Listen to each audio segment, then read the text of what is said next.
Right now, jobs aren't won or lost in shorts and helmets. They're earned under the lights. But here's the deal. We're already getting some real clues from Chargers training camp. I'm talking early momentum, roster shifts, surprise names rising, and some guys that frankly need to step it up. So today, I'm playing stock up, stock down, tracking which players are trending the right way heading into preseason and which ones have work to do. I'll get into all of it. Offense, defense, camp surprises, and what to watch in these upcoming games. Let's start right at the top. What's up, Chargers fans? Welcome to the NFL Playbook Chargers. If you're new here, don't forget to hit that subscribe button. This channel is all about breaking down everything you need to know about the Bolts. Apparently, nobody saw this coming from Kamani Vidal. I mean, seriously, he might have just taken over the RB2 job right under everyone's nose. Before moving further, let me ask you a question. Who's been the biggest surprise for you at Chargers camp so far? Show your response in the comment section. So, Kamani Vidal is making a statement, guys. You want a surprise out of camp? Start there, because right now, that man looks like he's got a serious edge in the RB2 battle. And honestly, he might already have it wrapped up if things keep trending this way. He's not just showing up as a runner, he's stonewalling guys like Derwin James and Troy Dye in blitz pickup. That's huge. That's how you earn trust in pass protection. And it's not a one-off. Steven was there and saw it up close. The burst, the reliability as a pass catcher, the vision, he's checking boxes. He's taken that opportunity with Najee sidelined and absolutely run with it. Now sure, Raheem Sanders is still hanging around, and he could make a push, especially for that back-end roster or practice squad spot. But right now, Kamani is clearly out in front. The touchdown grab on an angle route from Herbert, it was clean and the camp footage doesn't lie. This dude is explosive when the ball hits his hands.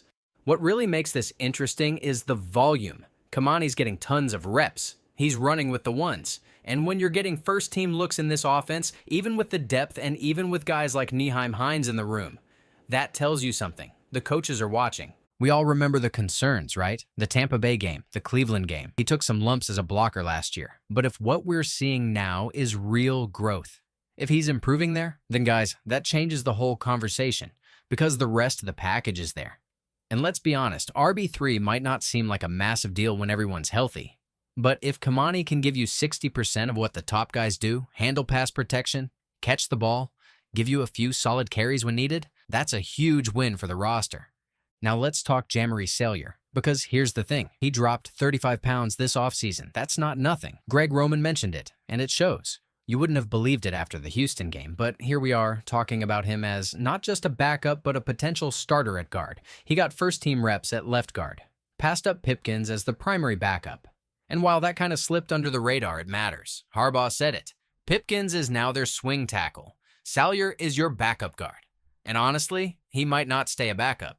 They had Zion Johnson running second-team center while Salyer was getting starter reps. That says something. Maybe they just wanted more reps for Zion at center. Fair. But when a guy gets praised for his lateral movement, his physical transformation, and his camp performance, when Slater says he's worked his ass off, yeah, you pay attention to that. And that brings us to Zion Johnson. I hate to say it, but right now, it feels like stock down. The center snaps, mixed bag at best. The staff knew there would be a learning curve. You're not getting a polished product at a new position, but I think they expected more. You can't be sending snaps over Trey Lance's head or committing false starts. The mental side of center play, that's where he's struggling. The movement skills, still solid. He can pull, he can move, but making calls, staying clean in high-pressure moments, he's not there yet. And if he doesn't win that center job, if it goes to Bradley Bozeman or Andre James, I don't know if he's a lock at guard anymore either, because Salyer is surging. And speaking of Trey Lance, look, I did not expect to be talking about him leading the QB2 race. I didn't. But right now, he is. He's getting most of the QB2 reps, and he looks sharp. Just launched a 50-yard touchdown in camp. He's confident. He's in rhythm. Last time we saw Lance, it was rough. 5 picks in that preseason game. Looked like a guy who might not even make a roster. But now, he's back in it.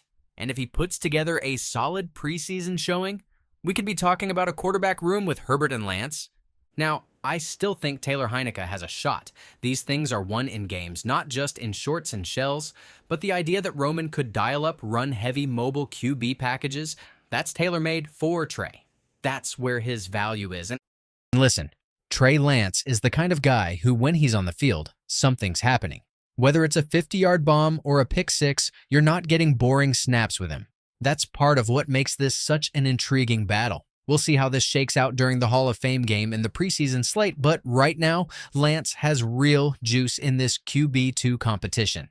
Now, I would like to talk about the wide receivers because of the competition there. It's consistently heating up. Keandre Lambert-Smith, aka KLS, been electric. Look, the pads aren't fully popping yet, but you can't ignore what he's doing. Ball tracking, route running, getting separation, it's all showing up. And it all really started during those San Diego practices where the buzz around him was nonstop. I wasn't the biggest KLS fan on draft day, but I'll be the first to admit, he looks like he belongs. And with Mike Williams retired and Ladd McConkey easing back into team drills, the door is wide open. KLS has a chance to walk right through it. There's a little injury there, lower body tightness, but nothing serious from what we're hearing. He might sit out the Hall of Fame game just as a precaution, but his arrow is pointing straight up. Tree Harris is another guy who deserves a shout. Might have had his best day of camp yesterday, real chemistry forming with Herbert. The tape told us he was a smooth separator with great hands, and it's showing up live. With Palmer gone, QJ stepping into a bigger role, and Ladd still ramping up, they need Trey Harris to produce. Then there's Nico Reed, UDFA corner out of Oregon. Quietly, this dude is stacking plays. A pick six on Herbert, consistent pass breakups, and now he's earning second-team reps. That's rare for an undrafted DB. You know what? The Chargers gave him the highest guaranteed money of any UDFA defender, $40,000, and it's clear why. He's got a real shot to stick. And not everyone is trending up on the camp. For example, Brendan Rice. It's been a rough camp for him. A few recorded drops, not many 11-on-11 reps, and he's getting outplayed by guys like Jaquay Jackson and Dalavin Campbell. Both those guys are UDFAs, and they're making a case to leapfrog Rice. Maybe not just on the roster, but even for a practice squad spot. And remember the fact that Brendan doesn't contribute on special teams much, and hasn't since last year. And he's in a tough spot. He'll need a big showing in preseason to flip the script. And then there is Junior Colson. Not that bad camp, but not quite the year two leap I expected. He's behind Dian Henley and Denzel Perryman. Even Troy Dye has snuck in for first-team reps ahead of him.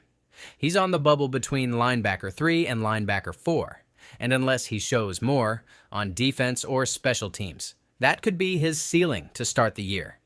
And to wrap it up, let's circle back to Raheem Sanders. He's back at practice now, but missing a week and a half of camp puts him behind Kamani Vidal. He is just ahead of him right now, plain and simple.